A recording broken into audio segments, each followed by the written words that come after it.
Hello, everyone, and thank you for joining us for another episode of the Financial Commute. Here to join me today is Wealth Advisor Patrice Bening. Patrice, I'm so excited to have a conversation around inherited IRAs, the confusion and the frustration of this rule change in 2020. I mean, it's a hard concept for people to really grasp, but we're going to break down some of those changes that apply to people who inherit an IRA after 2020 and what some of the rules are now going forward with regards to required minimum distributions. Are you excited?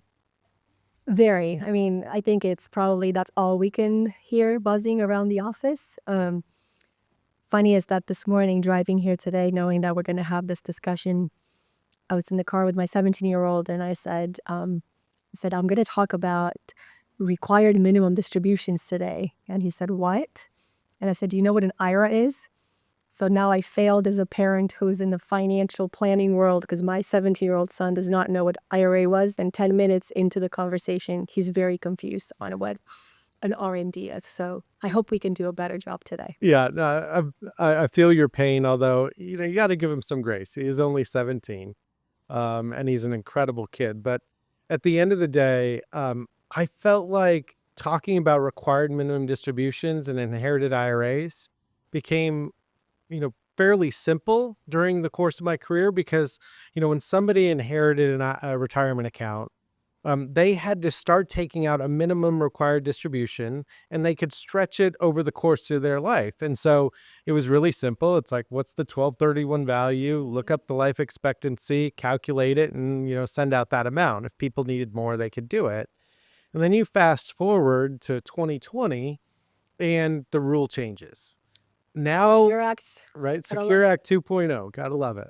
So now if you're a non-spouse and you inherit a retirement account, whether it's an IRA or Roth IRA, you now have to distribute all of those assets within a 10-year period. So if the account's $1 million, by the end of year 10, it's got to be zero balance. Right. So what the interesting point at this is that the reason we're having this discussion is that even when the Secure Act was passed, there was no guidelines from the IRS saying, okay, everyone has to take out X amount, to make sure that in the next 10 years, we know that in the next 10 years we had to deplete it, but there was like, take it if you want to, but you don't have to. So 4 years went by with this, we're not sure what's going to happen. And guess what? 2025, now it's mandated that if you inherited accounts after 2020, you have to take a required minimum distribution and you have to deplete it within 10 years. Right. And some clients are kind of asking us, well, how much do I have to take out? And that depends, right? Yeah. It depends on whether or not the person you inherited it from was subject to required minimum distributions. It depends on your age. It depends on your income and whether you should take out just a little bit or more. But an example of that, I've got a client who's, call it, 59 years old. He inherited this retirement account in 2020 from his father who passed. And the balance today is, call it, $1 million. So next year, he's going to have to take out at least $40,000, give or take, a year next year. So he's got 6 years left to deplete this retirement account. Well, that retirement account's $1 million.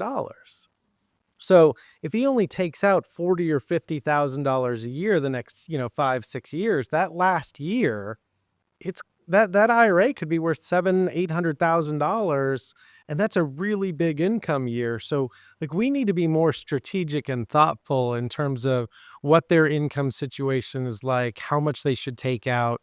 If they're still working, maybe you do just take out the minimum. If they're not working, maybe you can take out more, but you've got to be more strategic. And I know you've got some examples like that. So I think, like, to your point, we did a financial plan for one of my clients where he inherited an IRA while he was still working.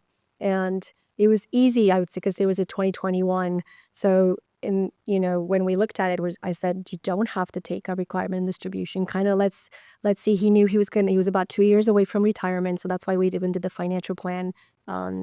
Did not anticipate for his parents to have passed. But I would say that when we looked at kind of the how to be strategic, we kind of looked to see once he's retired, there's really active income went away. we were looking at the portfolio, how that was going to supplement his lifestyle.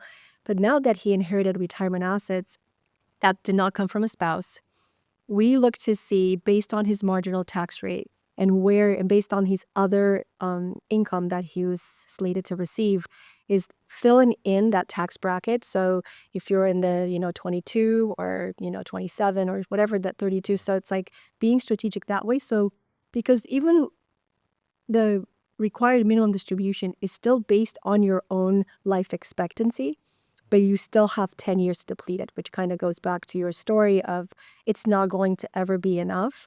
So it's not a blanket decision that, anyone should take.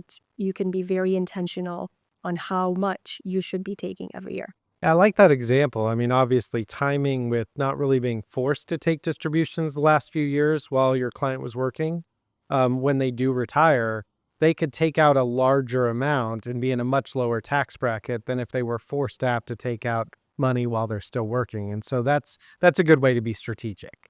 I had another situation where a spouse his spouse passed away. And his spouse was closer to required minimum distribution age than he was.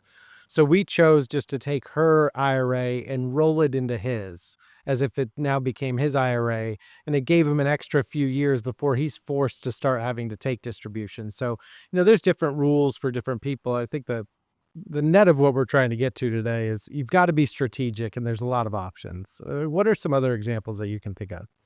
I think spouses, you've got a very unique position to do a few things. So, for example, I think we don't think about, let's say, on the Roth IRA side. We love Roth IRAs. They're the best IRAs. And I think even from a legacy and planning, that's usually what we advise clients to be able to do that and even do Roth conversions early on, but that's a different story. So I would say, let's say if a spouse inherits a Roth IRA, you have the opportunity, so let's say if my husband passes away and I inherit his Roth IRA and I already have a Roth IRA, I can take his and add it to mine.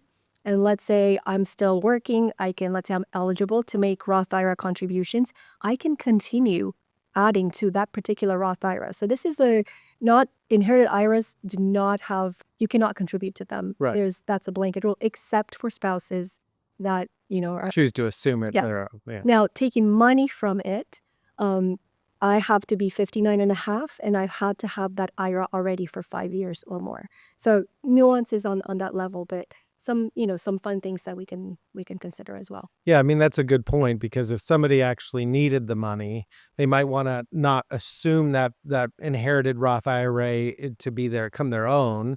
They might have it be an inherited Roth IRA where they can take distributions and not be subject to penalties. That's correct. If they haven't owned one for more than 5 years, or if they weren't over 59 and a half.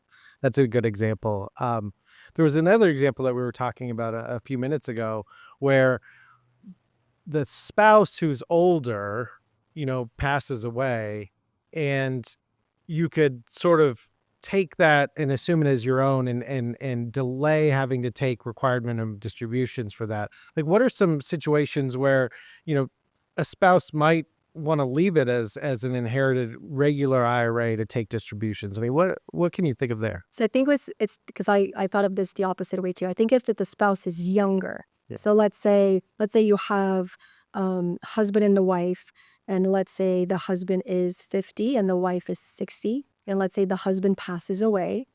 The required minimum distributions start at age 73 if you're in 2024, correct? So if the spouse who inherits that IRA, she's 10 years older, she's closer to that RMD age. So she rolls over the inherited IRA into her own account. That time period, she's going to accelerate because she's going to become 73 sooner. Yeah. But she can choose to keep it as a separate inherited IRA. And at that point, she can wait until her husband would have become of required age to take that distribution. So that could be basically 23 more years instead of 13 years for her. Yeah, that's an interesting one. Like, what about kids? Like, sometimes we have minors or kids that inherit retirement accounts. What are some strategies or things that you can think of for them? Like, how do these rules apply to them? So kids typically are not they're not subject to the 10-year rule, except, so depending when they inherit. So let's say if you're 10-year-old and you inherit something from a parent or a grandparent, let's say, you don't have to use, you can still use your life expectancy. However, the moment you become of majority age, which is 18, then you're subject to the 10-year rule based on the life expectancy. So that's interesting. So if somebody that's 10 years old is the beneficiary of an IRA, they don't have to, even though the new rules say 10 years, they don't have to take any distributions until they turn 18. And then it's looking at their life expectancy, and then they've got 10 years from that point to take it out. Correct. Yeah. But that could cause some problems if they're young and they need student aid or student loans for schools, right? So that's really where, like, talking, and this really didn't come into play. And for me, actually, I've been just kind of planning and looking at college and whatnot. But so let's say that you are looking to, apply for college, and anything that comes outside of an IRA is earned income. It's taxed at ordinary tax rates, so there's nothing you can do to go around that. So even if you don't make any other income, but you're thinking, oh, I'm fine, I should probably get some nice, I'm going to go to college, I think I'm going to get some nice package because I don't have a lot of income. And like, if you inherit a really big IRA, and now to your point, you have to take out $30,000. That's $30,000 of income that you have to report. So that can hinder your ability to qualify for more aid. And then on the back end, let's say you're probably in your, let's say 20s, you've graduated college, but you have student loans. And even with the new income-driven repayment plans that are available out there, because they're income-driven and the IRA distributions count as income, that's another part where you have to be very careful to see, which years can I just, maybe only for the next 3-4 years, I take only the minimum required, and then I take a bigger chunk later. So planning around that, I think, is very important. Yeah, you bring up a good point with regards to the income-driven student loan repayment. Taking out just the minimum or taking out more could really affect how much, you have to pay back. Correct. Yeah. Obviously, when looking at this new 10-year rule for non-spouses, so somebody's forced to have to take distributions over a 10-year period, you want to look at their need for qualifying for higher education and help there, what the income is for their Medicare payment. So if they're older, right? I mean, having to take money out of an inherited IRA affects your income, which affects pricing for Medicare. Convenience, yeah. But then also your tax rates as well. And, for people that sort of have lumpy income years, you can be a little bit more strategic year over year, because it's not that simple. If you inherit, a $1 million IRA, it's not like you have to take out $100,000 a year. It might be a lot less than that depending on your age. And so you want to be in a situation where you optimize the tax and the net, amount back to you. And also, I think, we talked about this. If you're, let's say, at a point in your life where, you have significant assets, you have really solid income from various sources, and you're charitably inclined, typically we do this on a regular basis with clients, that if you're already 73 years old and you yourself are subject to required minimum distributions, you can take part or all of it up to $105,000, let's say for 2024, and give to a qualified charity. Yeah. And So that that's one, like a qualified charitable distribution. correct. Yeah. So that one will basically check the box for you, satisfying your distribution. It will not be taxed because it's going straight to the charity from your IRA. So that's the typical situation. So can you do that if you inherit an IRA, and let's say you are, over 70 and a half, which that's when you can technically make those qualified charitable distributions. You can actually use that on the exact same purpose. So it is very maybe kind of thoughtful if you don't need that income and you want to just, make sure that you don't trigger, like to your point, higher Medicare premiums, and you are charitably inclined, that's an option. And if you're under 70 and a half and you've got extra income that you're subject to because of the required minimum distributions on inherited IRAs, you might want to work with your CPA or your advisor around other strategies that you could deploy from a charitable standpoint to help, reduce or limit some of that tax liability. Absolutely. Yeah, those are really good points. it gets so confusing. But the net answer of this conversation is people now in 2025, if you have an inherited IRA that you inherited after January 1st, 2020, you are now forced to start taking minimum required distributions next year and going forward. And so you have to still follow that 10-year window. If you forget to take a distribution, the IRS is going to be pretty firm on this and not waive penalties going forward. It's a 25% penalty for that mistake. So you can fix the mistake, and the IRS will reduce that to 10% if it's done within the next 2 years after you forget to do it. But you still pay a penalty, so it's not forgiven; it's just reduced. Right. So in that example, if the clients call it 59 years old as $1 million inherited IRA, and they're forced to take out around $40,000 next year, if they forget, that's about a $10,000 penalty. Ouch. But they still have to take the money out and pay income tax on it. But you have a couple year window where you can make up for that distribution, and it's just a 10% penalty. So in that example, it'd be like a $4,000 penalty. That's right. Yeah. I don't like giving money to the IRS, Nobody. period. So I definitely want to make sure that, clients don't miss out on taking that required minimum distribution. I agree.